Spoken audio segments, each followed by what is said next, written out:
Welcome to the Church Resource, where we talk about the best resources for pastors, leaders, and lay people.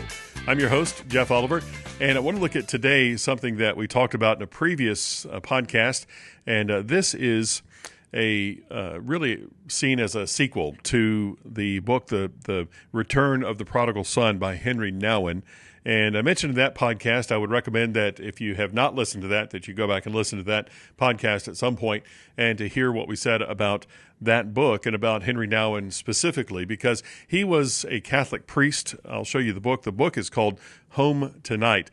Nouwen was a Catholic priest and professor of theology, and he, by the end of his life, in fact, the previous book, The Return of the Prodigal Son, was written in 92. He died in 96.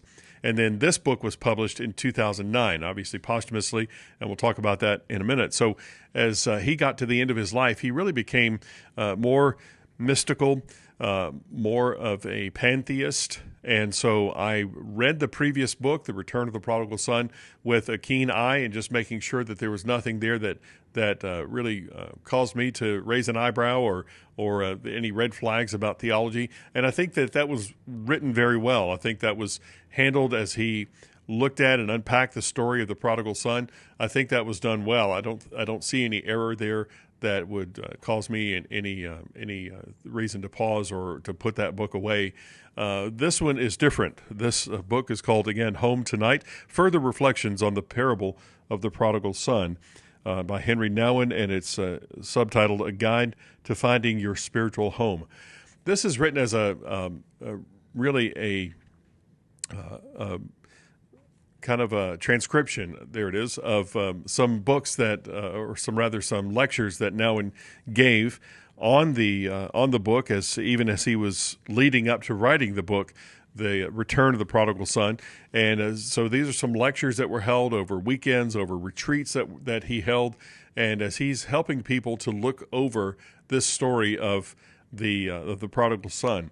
And it begins or it talks about his experiences with this kind of a school, a place for people to go, and a retreat center, even people to live in this place for a long time. He had this place that there were outposts of this all over the world, and it's called L'Arche, spelled L'Arche, L'Arche.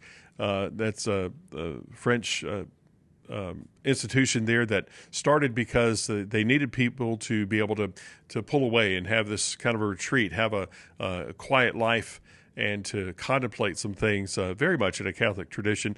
And as Nouwen was in contact with this group, he went and spent time there, held retreats there, held some conferences and seminars there. So this book is really, again, the transcription of many of those lectures that he gave, and as they touched the story of the prodigal son.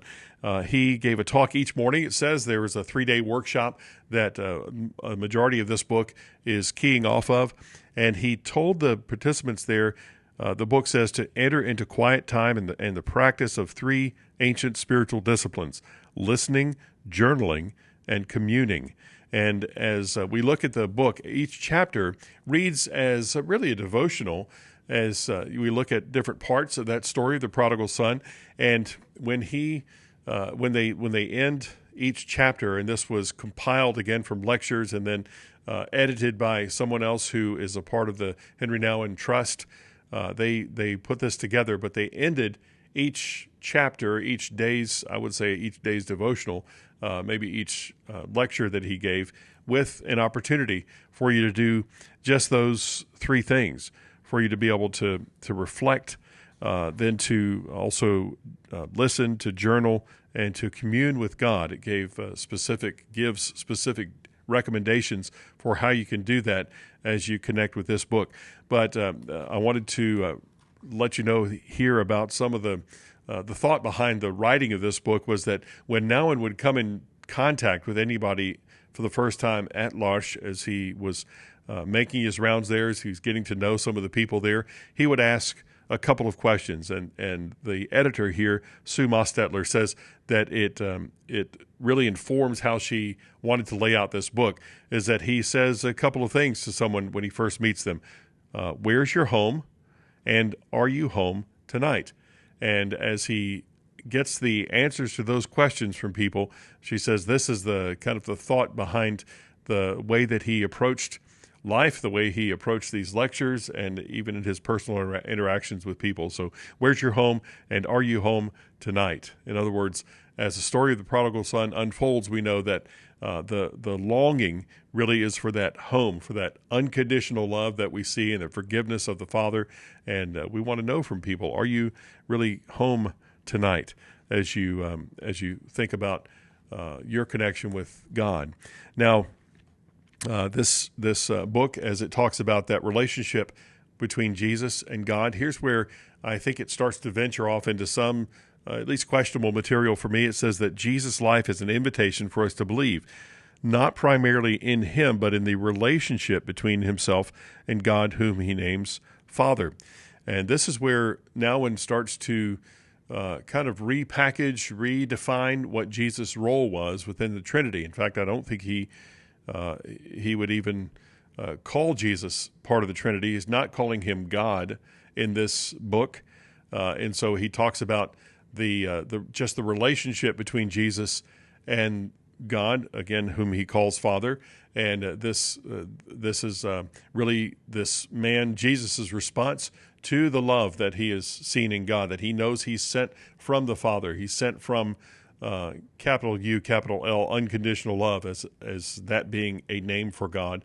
And I don't have a problem with that, but this redefining the relationship that Jesus had with the Heavenly Father and not acknowledging at all that Jesus is God is the problem for me in this. Now, this is one that if you were to read this, I would say, as I've said many times on other books, that you would eat the whole fish and spit out the bones. There are good things here, but I think that it depends on how well healed you are in theology, how spiritually mature you are, and so think about that, especially if you hand this book or thought about handing this book to someone else, just to be aware that it really causes some speculation, causes a need for somebody to really think through this and not just take everything that they read on the page as being true.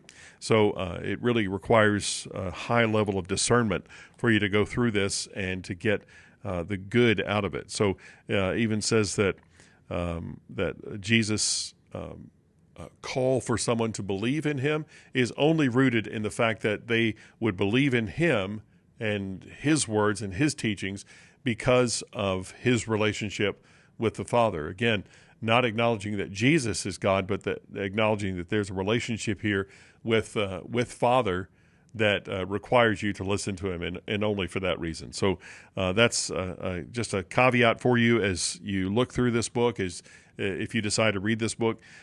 He talks about that there being a time in his life that he had recognized the wounding that he had received from his parents, but then also in working through this story of the prodigal son, as he taught there in the lectures that we're reading from here, that he says, but I also realized that I had been someone who had wounded others, and realizing that my parents were wounded people. And so working through some of that, I think that's instructive for us. And this is one of the places, it's not the only place, but it's one of the places that you can read about that and hopefully try to get some healing for yourself in working through some of those, especially parent wounds, and then working to prevent yourself from doing that, inflicting those kind of wounds on others. Of course, we're not going to, as Nouwen points out, act in unconditional love all the time, but it is certainly something that we strive for and that we seek forgiveness for when we don't. So I think that's a great reminder, a helpful tool, a takeaway from this book. He just reminds us of the brokenness of Christ, the brokenness of humanity that we are, and how powerful that can be to help restore and heal somebody. So I'm going to say that I would really not recommend this book highly.